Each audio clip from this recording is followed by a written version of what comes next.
This content is AI generated for informational purposes only and should not be directly used for clinical decision-making. Hello and welcome back to the Neurosurgery Hub podcast.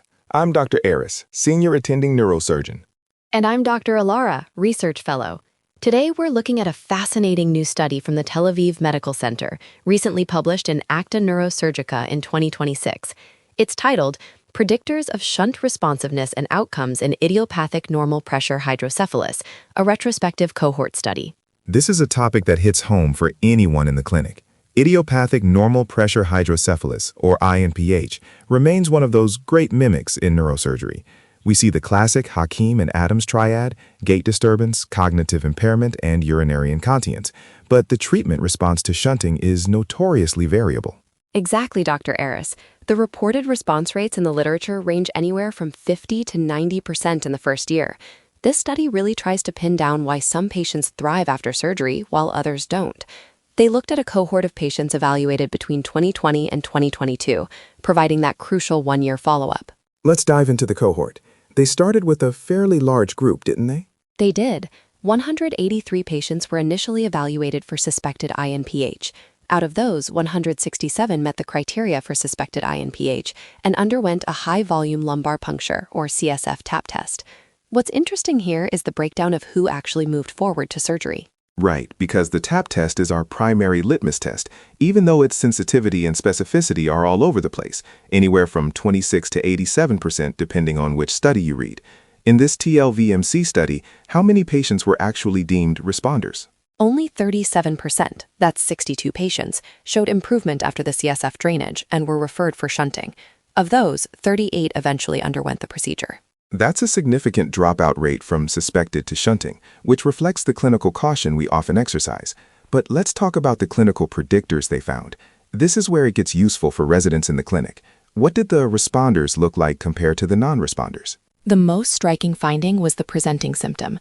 Gait disturbance was the most common symptom overall, seen in 68% of the cohort. But here's the kicker. Gait disturbance was significantly more frequent in the LP responders, with a p-value of 0.007. On the flip side, cognitive symptoms were much more common among the non-responders, 29.5% versus only 10% in the responders. That aligns with what we see at the bedside. If a patient presents primarily with magnetic gait, we're often more optimistic than if the primary complaint is cognitive decline. It suggests that when cognition is the leading symptom, we might be looking at overlapping neurodegenerative pathologies, like Alzheimer's or Lewy body disease, rather than a pure CSF dynamics issue. The paper actually touches on that. It mentions that iNPH is increasingly seen as a multifactorial syndrome, involving altered CSF dynamics, cerebrovascular factors, and those coexisting neurodegenerative processes. They even mention glymphatic dysfunction and reduced arterial pulsatility as factors that might impair protein clearance. Which leads us perfectly into the biomarkers. They looked at CSF total tau and protein. What did they find there? This was a major highlight. LP responders had significantly lower CSF total tau and lower protein levels. To be specific, responders had a mean t-tau of 222.6, while non-responders were at 256. The p-value was 0.045. For CSF protein, it was 41.1 in responders versus 49.1 in non-responders. So higher tau, a marker of axonal damage and neurodegeneration, serves as a negative predictor. If the tau is high, the brain hardware might be too damaged to benefit from the plumbing fix of a shunt. Exactly. And that biomarker profile actually carried over into the surgical outcomes. Among the 38 patients who were shunted, 55% had a favorable outcome at 1 year. When they looked at those 21 successful cases, lower t-tau was again associated with that favorable outcome, with a p-value approaching significance at 0.056. Let's shift to imaging. For the residents listening, we always talk about the Evans index and the callosal angle, but this study focused heavily on the DESH pattern. Disproportionately enlarged subarachnoid space hydrocephalus. It's a mouthful, but it was a massive predictor in this study. 73% of the LP responders exhibited a DESH pattern, compared to only 46% of the non-responders. That was highly significant, p less than 0.001. And for the shunted patients? It held up. DESH was significantly associated with favorable one-year outcomes, with a p-value of 0.026. This really reinforces the idea that imaging isn't just about looking for big ventricles, it's about the distribution of the CSF. If you see that classic DESH pattern, tight high-convexity sulci with enlarged sylvian fissures, your confidence in a shunt working should go up significantly. It's a key point. We often see ventriculomegaly that's just ex vacua atrophy. DESH helps us differentiate that. The study mentions that while the Evans index is useful, its specificity is limited. DESH seems to be a more reliable signature of a process that actually responds to pressure changes. Dr. Aris, I want to go back to the 55% success rate for shunting. Some might hear that and think it's low, especially when some studies claim up to 90%. Why do you think this study showed a more modest result? It's a more real-world retrospective look. They used a strict one-year follow-up. We know that the benefit of shunting can decline over time. Also, their cohort had a high prevalence of comorbidities. If a patient has significant vascular disease or early-stage AD, their favorable outcome might be masked by the progression of those other diseases. The paper notes that untreated patients tend to experience a progressive decline and increased dependency within 5 years, so even a 55% success rate is a major win for those individuals. That's a great point. They also recorded other neurologic signs, like Lewy body core features, visual hallucinations, or REM sleep behavior disorder, to ensure they were capturing the full clinical picture.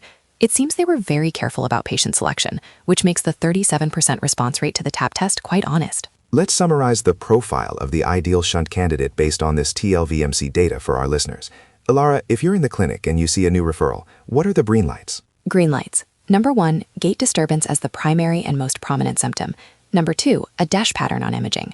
Number 3, if you've done the LP, a positive response to the TAP test. And crucially, low CSF total tau and low protein. And the red flags? Cognitive symptoms as the leading complaint and high CSF total tau. Those patients were significantly more likely to be non-responders in this cohort. This study is a great reminder that iNPH diagnosis isn't just a checkbox of big ventricles and walking slow. It's a deep dive into the CSF chemistry and the specific architecture of the subarachnoid space. It's interesting to see that even with our modern tools, Hakim and Adam's original observation about gait being the most likely symptom to improve still holds true in 2026. Absolutely. And for the residents, it's worth noting the methodology. They used the Mini Mental State Examination, or MSSE, and the Montreal Cognitive Assessment, or MoCA, for screening.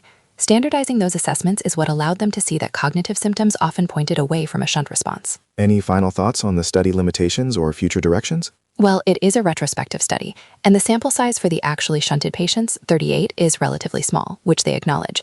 But the strength lies in the longitudinal follow-up and the combination of clinical, imaging, and biochemical markers. It sets a high bar for how we should be evaluating these patients. It really does. It moves us away from let's just put a shunt in and see toward a more predictive, biomarker-driven approach. Definitely. Well, that's all the time we have for today's episode. We hope this deep dive into the predictors of shunt responsiveness helps you in your next clinical rotation or theater session. I'm Dr. Aris. And I'm Dr. Alara. Thank you for listening to the Neurosurgery Hub podcast. We'll see you next time.